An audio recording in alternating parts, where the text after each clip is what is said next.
Hello anybody, and welcome to Kirby's Dream Collection. I'm Mr. Devious, or just Deeb, and today we are starting a new LP, and we're going to be going into Kirby's Dream Collection to find out which game we're specifically playing. This is Kirby's Dream Collection. It was released on the 20th anniversary for Kirby, and it comes with a whole bunch of stuff. It has some challenges, stages, from Kirby Return to Dreamland and that style, but it has Kirby's history. But I'm gonna kind of keep this streamlined. I'm just showing this off that this is similar to the Super Mario Bros. All-Star Pack, but it's kind of for Kirby, and it's a very good package. You got Kirby's Dreamland 1, 2, and 3. You got Kirby's Adventure, Kirby Superstar, Kirby 64 Crystal Shards. You get 6 games, and it's actually pretty cheap if you can still find it. I think some places still sell it for about 20 bucks. But the game that we are going to be Let's Playing for this today, we already did Kirby's Dreamland Extra Mode, but now we're actually not going to be doing this in sequential order because I had an inkling and a feeling that I wanted to do the Crystal Shards, so that's the game we're going to be doing. So without further ado, let's jump right into the N64 title.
And we come to the title screen with very awkward silence, and characters aren't even facing the right way, except for the fairy on the right, whose name is Ribbon. But that is all the intro cutscene that you get, and that is spoilers, and characters just kind of stand around awkwardly, and Kirby's not even facing forward.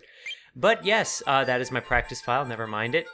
Kirby 64 is very unique among the Kirby games, and for reasons that I'm going to be getting into as we start the game and get into it. But I'll start off by saying that Kirby 64 is the last game in the Dark Matter Trilogy. These were 3 Kirby games directed by Shinichi Shimomura, and he is not the his Kirby games, which were Kirby's Dreamland 2 and 3, are much different than the standard Kirby games that were done by Masahiro Sakurai, and which are done currently to this day by the current studio. But again, that's gonna become apparent as we go in and start this file. So let's begin. No, we don't need to learn how to use Kirby's copy ability. No!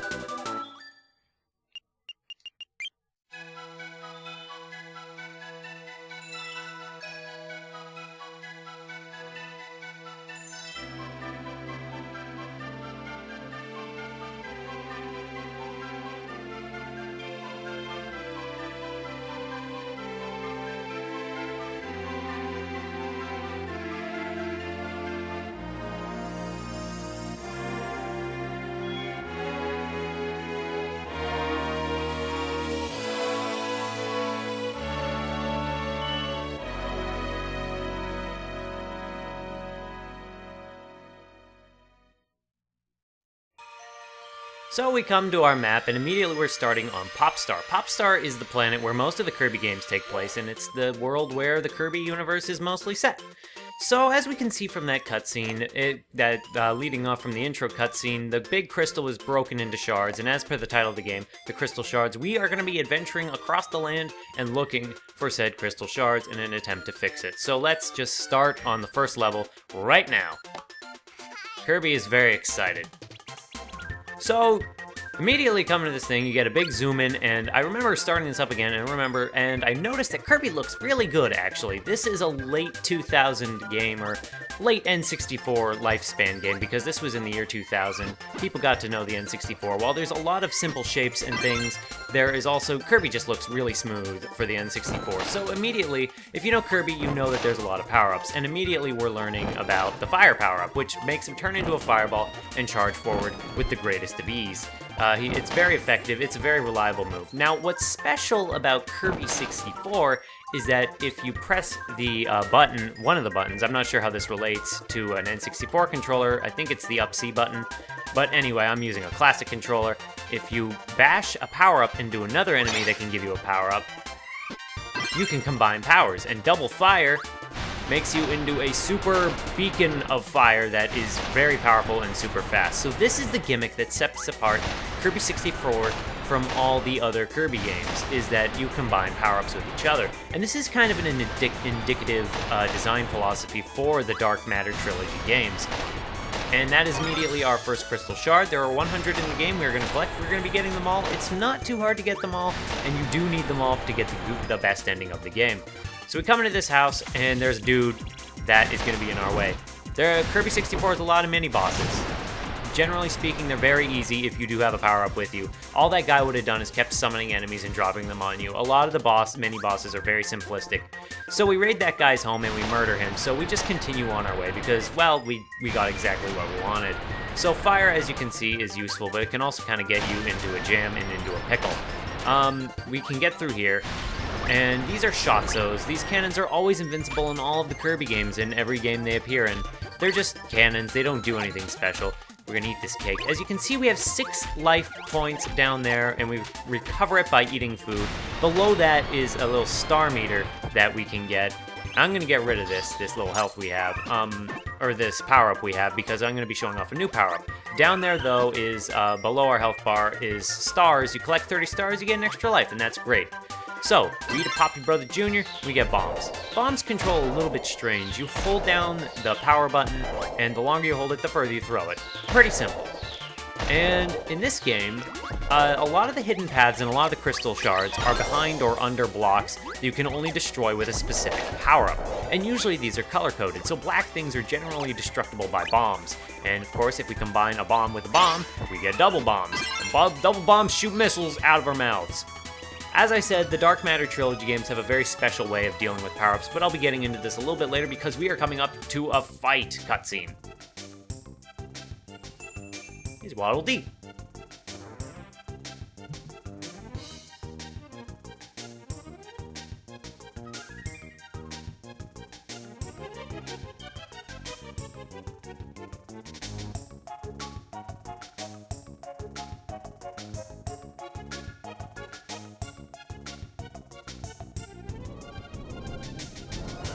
Ew! This is Waddle Doo, and it's actually Waddle Dee being possessed by Dark Matter. He is not a very graceful fighter, and you shoot a whole bunch of missiles at him and it does a bunch of damage. Basically, this cutscene kind of explains a few things about this game. Waddle Dee in the Kirby series is generally a common enemy, but in some games he's your friend, and this is one of those games where Waddle Dee, the only Waddle Dee in the game is this one, and he's your friend, and by being possessed by Dark Matter, that giant black eyeball, he becomes Waddle Doo. And this is kind of the gimmick of Dark Matter across the Kirby Dark Matter Trilogy games, is that you never really fight Dark Matter directly. You always, well, you kind of have to drive him out of whatever he's possessing, and then he's done. And now that we've helped Waddle Dee, we're on our way. But Waddle Dee's gonna join us, and he's gonna be our friend. So, the crack team of Kirby and Waddle Dee has begun. So, we're gonna have a picnic. He's eating a rice ball. What do I want to eat? I want to eat that card.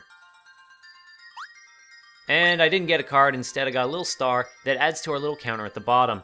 The kind of cool thing, and I don't know if this is a cool thing or just an interesting thing, but a lot of Kirby games, you do not heal health between levels, so bonus games are generally a good opportunity to heal your stuff. Now I'm going to be trying to show off most of the power-ups in the game that I can, because there are a lot of power-ups, and not in the same vein that other Kirby games are. now that I can finally get to what I was saying before, Kirby games generally give you a whole slew of singular power-ups that can let you do a lot. Like there's Ninja Kirby and Sword Kirby and a Jet Plane Kirby and Bell Kirby and Beetle Kirby, but the Dark Matter Trilogy Kirby is a little bit different, and I can't believe I just destroyed that. Well, we're gonna run a little bit, and we're gonna shoot. Dang it! Also, if you spit one enemy into another, it'll do... Okay, I guess we are getting this. Fire and rock creates a volcano. You turn into a volcano and you shoot enemies around. But generally, yes. Typically, Kirby games, they give you a whole bunch of power-ups to play around with, and a lot of them get really in-depth with really in-depth movesets. The Dark Matter Trilogy games give you very few power-ups. There are only 7 singular power-ups in this game, but then they give you different versions of this power-up. Dreamland 2 and Dreamland 3, the first games in the trilogy, augmented your abilities with animal buddies. So you would ride a giant hamster or a cat, and then you would combine that with your fire or your rocks to do special power-ups. And some are more useful than others, but that's how they augmented it. In this game, there are 7 power-ups, and you can combine... You can double them up and all combine them with each other, making for a total of about, well, 49 power-ups. And that's a lot, and some are definitely more useful than others, but generally speaking, Volcano is a pretty useful ability. Aside from the fact that you kind of have to take a moment to turn and aim it, it is definitely very useful. It applies to a lot of situations, although it isn't so helpful with dealing with enemies that might be below you, or ones that are charging right at you, because it does take a moment to kind of aim and adjust. But generally speaking, I'm a fan of this power-up. And we're just gonna get rid of that and try out a new power-up. Now we've got electricity. Makes a little barrier around you that glows a little bit better. Also, this game is a little unique in the fact that, unlike most Kirby games, I can't believe he destroyed my power-up. Unlike most Kirby games, not Kirby games, N64 games, this game does not use the analog stick. It uses the D-pad, and that makes sense because this is a 2.5D game. So it makes sense that they would use the D-pad, but on the N64, no games I can think of really use the D-pad all that much. And you get if we have 2, oh geez, this is awesome. When you have 2 of these electrical powers, you get a giant wave, and Kirby just totally mellows out, and that expression is just silly.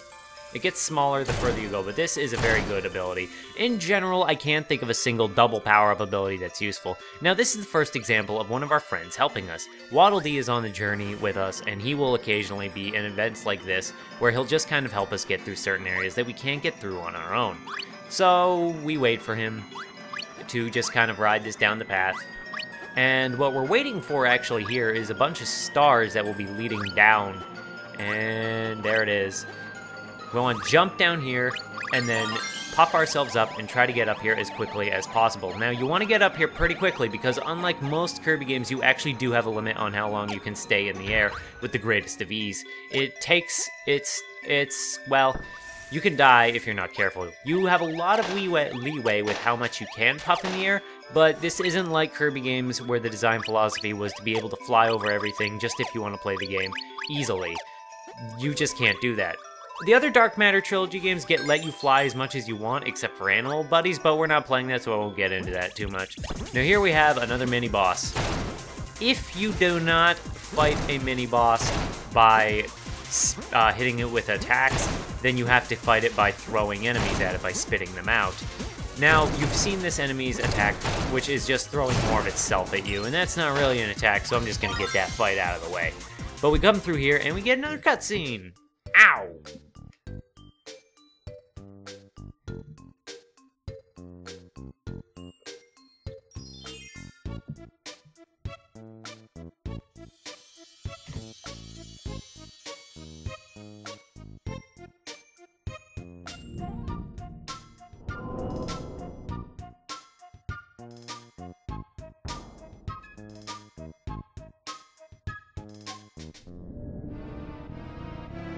That is a little bit freaky, just a little bit freaky. So this is Adeline. She is possessed, and she can make her art come to life. She can do this without being possessed, but generally she'll just throw enemies at you that don't necessarily seem that useful.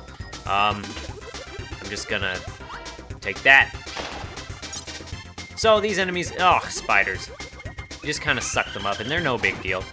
Actually, funny thing about this fight is it's kind of a little reminiscent of Kirby's Dream Land 3 because of the enemy's art style. They got like a crayon. What is that? That is very inappropriate, Adeline, whatever it is you drew.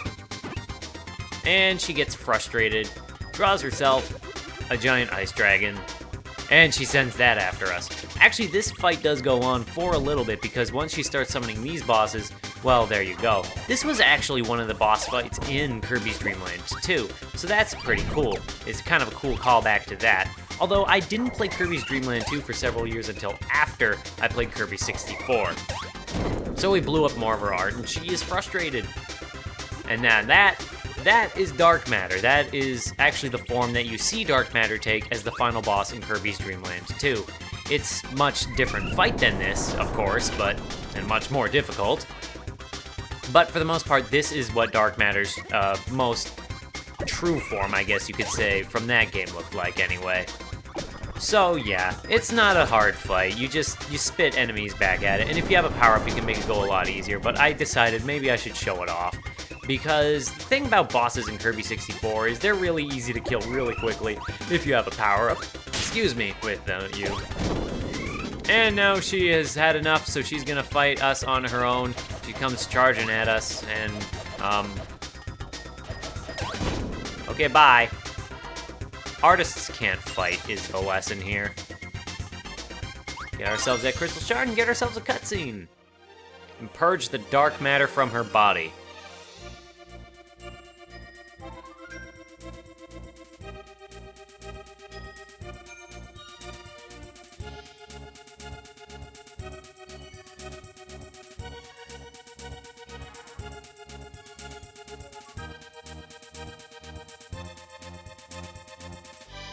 And Kirby's team grows ever larger, and they have a picnic together because that is...